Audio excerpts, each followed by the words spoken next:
இந்த game hide and seek part 22. யாரெல்லாம் hide and seek கேமுக்காக வெயிட் பண்ணிட்டு இருந்தீங்களோ அவங்களாம் இந்த வீடியோக்கு ஒரு லைக்கை மட்டும் போட்டுட்டு கேமை ஸ்டார்ட் பண்ணுங்க. இங்க மொத்தமா 8 நம்பர்ஸ் இருக்கும். இந்த 8 நம்பர்ஸ்ல நீங்க எதையாவது ஒன்று சூஸ் பண்ணி டபுள் டாப் பண்ணி லைக்கை போட்டு லாக் பண்ணிக்கோங்க. இன்னும் கொஞ்ச நேரத்தில் ஒரு சீரியல் கில்லர் வருவான். அவன் சாதா கில்லர் கிடையாது, ஸ்பீட் கில்லர். வந்து இங்க இருக்க எல்லா நம்பரையும் போட்டு தருவான். அப்படி போட்டு தள்ளதுக்கு அப்புறமும் எத்தனை நம்பர்ஸ் மீதி இருக்கீங்களோ அவங்க தான் வின்னர். இதுல நான் சூஸ் பண்ண போறது 5. ஏன்னா அதுல தான் ரொனால்டோ இருக்காரு. ரொனால்டோவை அவன் எதுவுமே பண்ண மாட்டான் அப்படின்னு நம்புறேன். நீங்க என்னன்றதை இப்பவே கமெண்ட்ல போட்டு வச்சுக்கோங்க. ஆரம்பிக்கலாமா? 3, 2, 1 ஸ்டார்ட். ரெண்டாம் நம்பர் பக்கத்துல இருந்து வரான். எனக்கு பயமே இல்லை, ஏன்னா அவன் 5 எதுவும் பண்ண மாட்டான்னு ஒரு நம்பிக்கை இருக்கு. அந்த ஒரு இதுலயாவது நான் ஜெயிச்சிருவேன் நம்புறேன். ஓ மை காட், 3 காலி,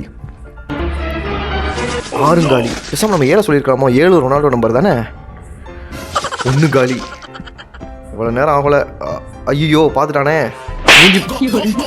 என்னடா ரொனால்டோவே போட்டு தள்ளிட்டு அப்புறம் என்னடா நீங்க ரொனால்டோ ஃபேனு? என்னடா மெஸ்ஸி 8, மெஸ்ஸி காலி. ஓகே 4. ஏன்பா 4 காலி. அப்போ 7 தான் வின் ஆவான்னு நினைக்கிறேன். ஏன்னா 7 தானே ரொனால்டோ இல்லையே. 2 போட்டு தள்ளிட்டு 7 வின் ஆகிடும். நம்ம 7 சூஸ் பண்ணியிருக்கலாம். என்ன இவ்வளோ மெதுவாக போகலாம்? 2 காலி. ஓகே, நம்பர் 7 தான் வின்னர். யாரெல்லாம் ஸ்பீடு கொண்டுட்டான், யாரெல்லாம் தப்பிச்சிட்டீங்கன்றதை கமெண்ட்ல சொல்லுங்க.